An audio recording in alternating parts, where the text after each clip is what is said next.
Good afternoon. It is Thursday, January 29th. I'm your host here, Dan. Who am I? I'm Dan Edwards, your host with the Seattle Real Estate Team, and I'm here with my fabulous co-host, Tucker Maxwell of Guild Mortgage. Welcome to the episode, the Seattle Real Estate Podcast. That was a really crummy intro. Sorry about that. How's it going, Dan? It's going good. How are you doing? I'm doing excellent. Thank you. Did something amazing just happen in Seattle? Well, I think we are going to a very large football game in a couple of weeks. I think the football game is the same size. It's just published everywhere, and everybody's excited about its super. There's a larger prize for this one. Now, this is for all the marbles, right? Right? That's right. Yeah. So it's not like soccer where you have various competitions throughout the year. It's just one big one, right? That's exactly. It's confusing. All right, cool. Well, hey, we got a great show for you today. We got a couple of topics we're going to talk, but I also want to bring in Raj, the intern. We got Raj here. Hey, welcome to the podcast. Welcome to the show. Thank you, Dan. Thank you, Tucker. I'm excited to be here. So Raj is brand new on the Seattle Real Estate Team, and he is helping me in the background. So he's going to help us identify some of our some of the comments that we've had. What we're doing today is we're going to kind of go over some of the most popular questions that buyers are having about the marketplace right now. So, yeah, I'll come to you in a bit, Raj. But first, Tucker, I want to hear from you. What is the big question in financing right now? I think I know what it is, but why don't you share what are you getting a lot of questions about these days? Yeah, I think the biggest wonder or question that buyers are having is, should I wait? You know, the lower rates are supposedly, or the outlook is that they're on their way. And so should we wait until rates come down? Should you wait until rates come down? Okay. So what is the main driver behind somebody waiting and somebody going now? I mean, why would somebody even think about waiting? Yeah, I think it comes down to a couple of factors. One is paying less interest. You know, they might be concerned with just the total interest paid. And so the thought process is, if I wait to buy, I'll pay less in interest. That's probably the biggest one. And then the second one, especially in the greater Seattle area, might be that they can qualify for more home. If I wait, I can buy a more expensive home.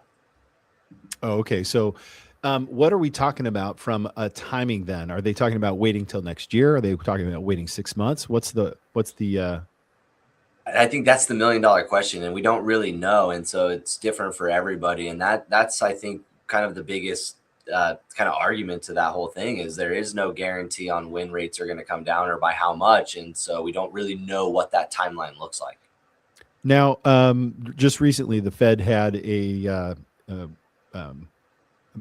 meeting, right? What was the consensus? What came out of that Fed meeting? Yeah, so the Federal Open Market Committee is 12 members, and they vote to either keep rates the same or lower or raise them. And the consensus was that they felt that they should keep rates the same. And so it was a 10-2 vote. And so simple majority voted to keep the rates right where they're at. Okay, so why would somebody wait if they're planning on not moving the rate? That's the part that I don't understand. Do the Fed see some things 6 months down the road that would cause them to change and significantly lower interest rates? Exactly. So the Fed has two main goals. One is to control inflation, or the price of goods. And the second component is jobs.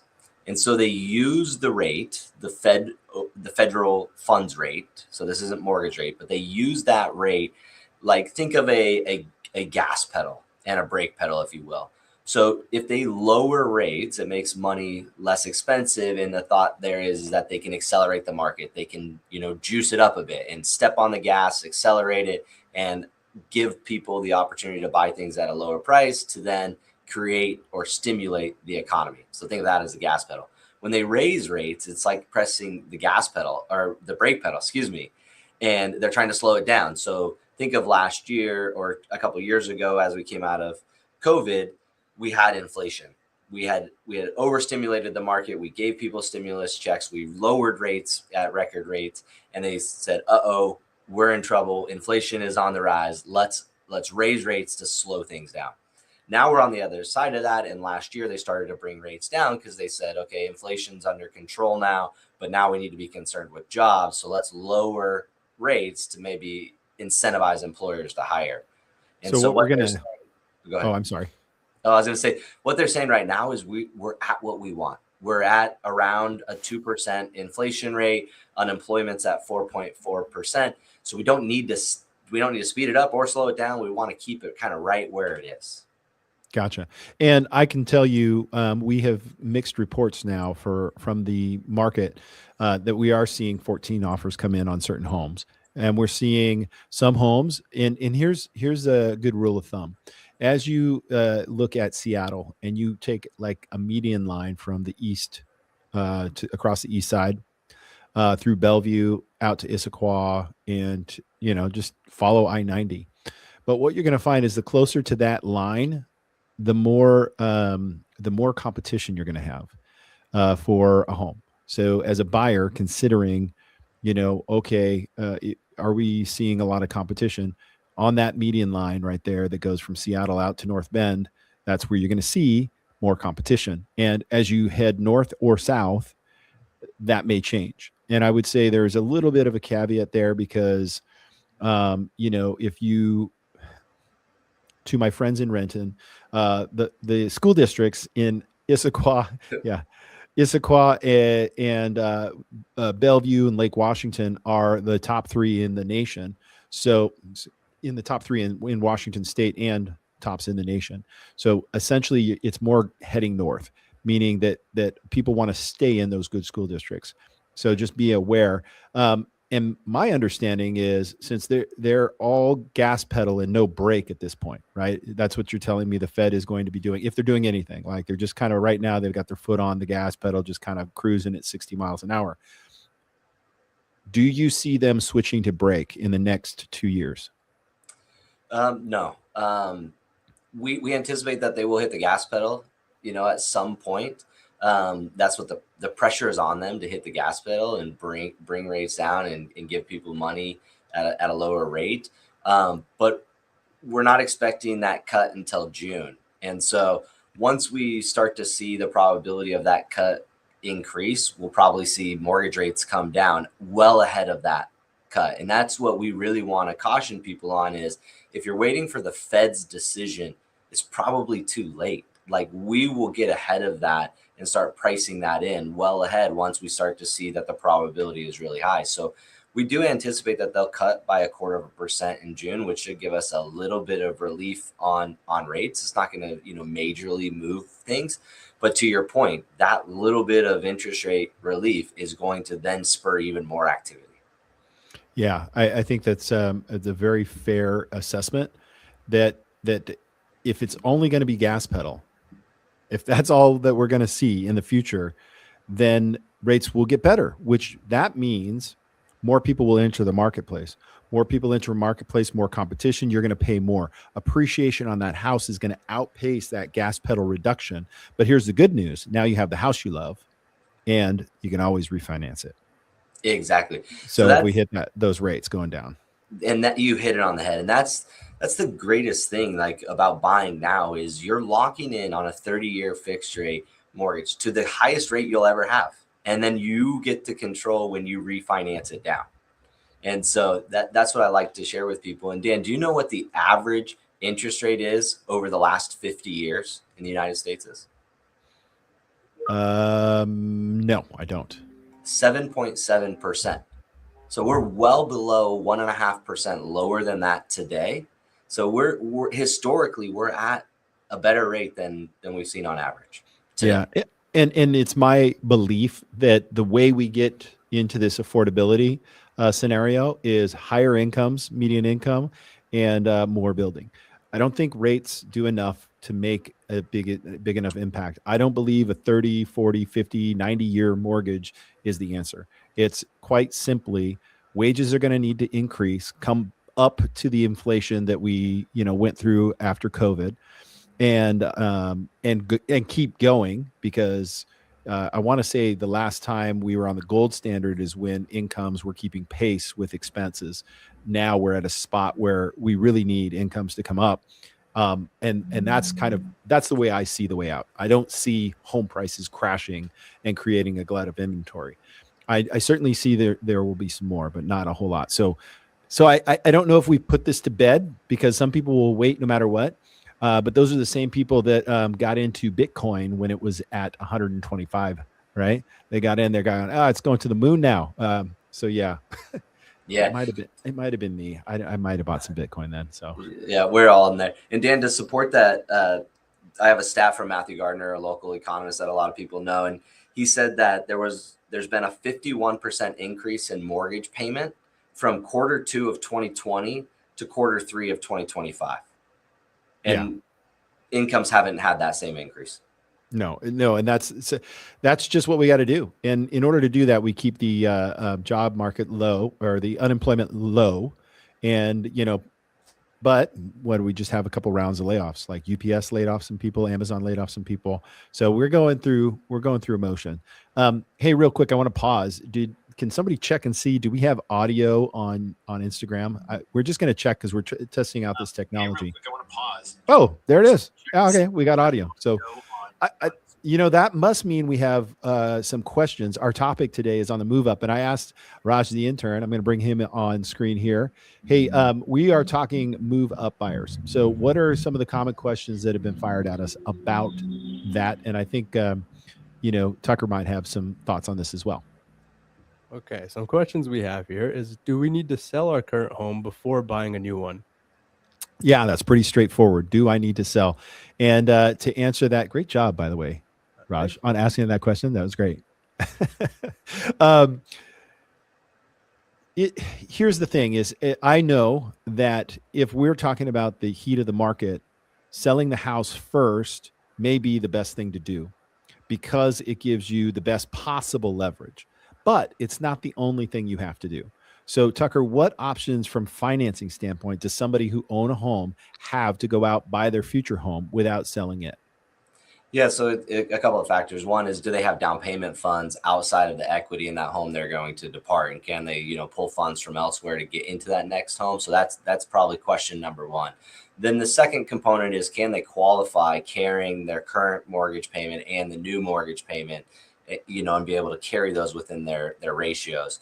So those are the kind of the major factors, but there's a lot of unique products out there that allow them to, bridge the equity, tap into that equity today to put down on the new home.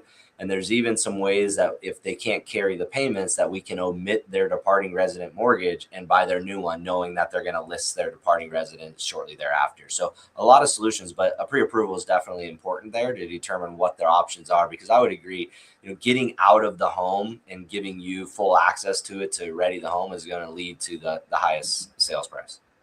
Yeah, let me break it down kind of logistically wise. Is like, if I have the capacity to get my home ready to sell, then I sell it, then I'm homeless, right? What's my fallback position? How many months am I going to need to rent, or do I do Airbnb? In some cases, and this has happened in hotter markets, is we negotiate a rent back of 6 months or less. And that puts you in the driver's seat because now you got cash in hand. Now, let's just say you just don't feel comfortable doing that because you're kind of, you're risk adverse, right? You don't want to be homeless. The option of going with a lending solution is great, and it costs you a little bit of money, right? So in that sense, you don't need to break it down, Tucker, but is there a general idea how much more of a premium this is? Is it a matter of actually paying 2 mortgages? What does that look like? It's really carrying the mortgage. Of course, if you had to tap into the equity on a bridge loan, there's going to be interest on those loan funds that you're pulling forward. But I think if people have the funds and they can get in with, like, say, a 5% down payment, then it's just the cost of carrying both those payments and the larger mortgage until they sell, and then they can utilize a recast to pull those proceeds forward, pay down their mortgage, and it's as if they sold first. Okay, now let's try a different scenario. This one I actually like.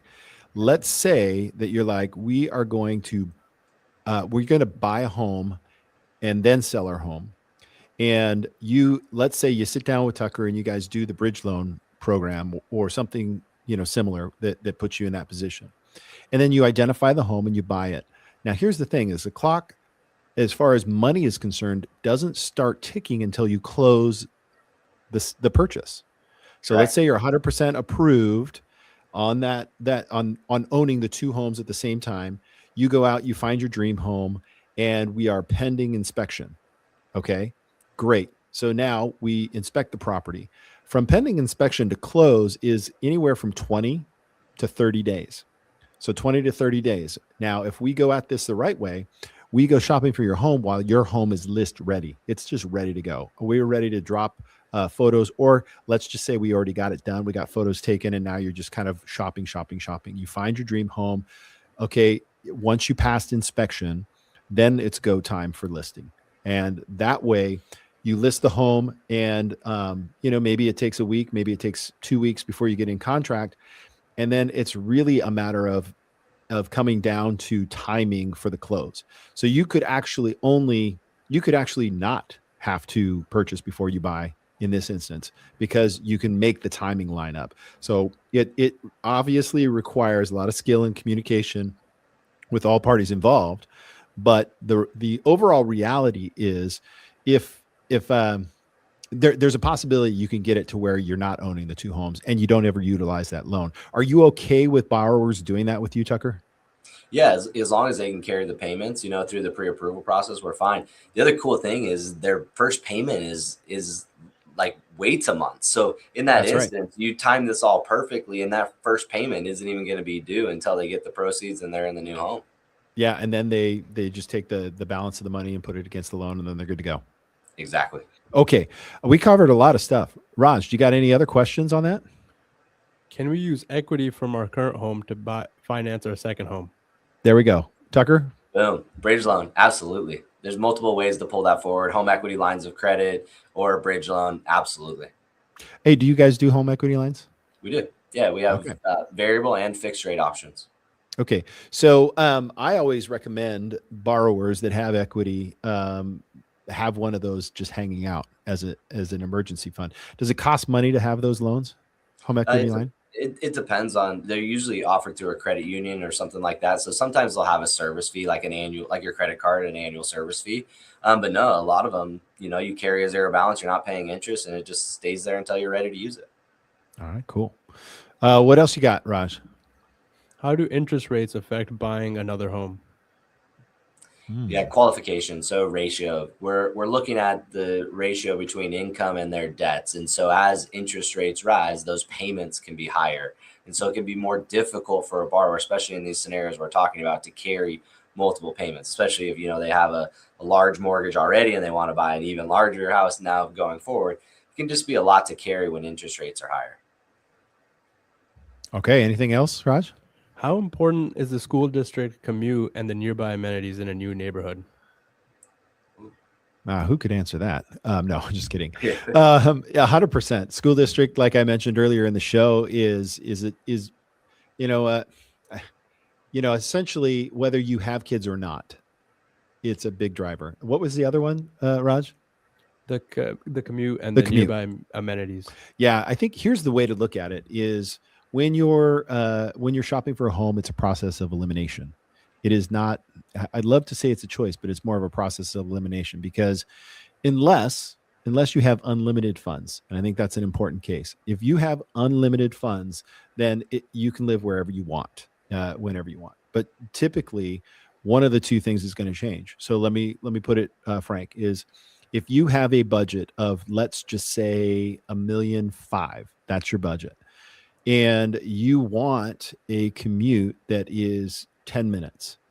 Well, that is going to put you on the east side. That's going to put you maybe Sammamish, but for a 10-minute commute, it's going to be hard. It's going to push you into a condo, most likely, if you want that short of a commute. So then you have to decide, okay? Now, if you're deciding, well, the most important place is not the commute, but where I go home at the end of the day, and you have children, so you're looking at schools, then you're going to prioritize the school district, and then your $1.5 million goes a little different. So it's kind of like a shell game of moving things around. So do we have any other questions, Raj? Oh, were you going to add something, Tucker? I was just going to ask you, Dan. So based on what you were saying there, it's really important to not only think about the home you're buying when you're buying it, but when you go to sell it too, because these are going to be the same factors that are going to bring buyers to your house. Is that correct? Yeah, exactly. Yep. Easy in, easy out. How How competitive is the market for larger homes? By larger homes, you mean square footage? Yes. Yeah, I think it's there's like a law of diminishing returns where it becomes a luxury home. That I would say that square footage probably diminishes right about 4,500 square feet. Yeah, on the other side, it doesn't really necessarily, because that's usually a location. But if you're let's say a family of five, you want to have a living room, family room, bonus room, and 3 bedrooms, three plus, maybe four. And I don't think you can fit that into, yeah, you can fit it into some smaller square footage. But then when you get to 4,500 square feet, 6,000 square feet, that's a luxury house. But I would say, to answer that question, it really depends. So, okay, finally, now we need to know, what are you going to do this weekend since you don't have to watch football this weekend? What are you up to, Tucker? Well, I have an older brother's birthday party, and we also have back-to-back weeks of UFC fights. And UFC fights are now back on Paramount Plus, so that's a cool thing. Oh, don't get me started on these streaming services. I just Yeah. cannot get a handle on it. But it seems like everything's on Paramount Plus, like everything. Yeah, and you don't have to worry about pay-per-view anymore. All the UFC fights are live on Paramount. Oh, now if I want to see fighting, I just go to Family Reunion. So there's that. Just kidding. Raj, what are you up to this weekend? Probably the same thing as Tucker, watching some UFC with friends, and then going to a birthday party as well. So I'm excited. Awesome. All right. Well, thanks for coming on. We appreciate having you, and making sure we had good questions for the podcast. If you know of anybody looking to buy, sell, invest in real estate, there's my phone number down at the bottom, 425-276-7008. I can connect you with Tucker. Tucker, what's your best way to get a hold of you as well? Same way, 425-757-9202. I should put that in the thing so it scrolls down at the bottom there. That's right. Call Dan. Yeah, call me. I'll connect you to Tucker. All right. Well, have a wonderful evening or afternoon. Thanks for coming in, and we'll see you next week. Thanks, Dan.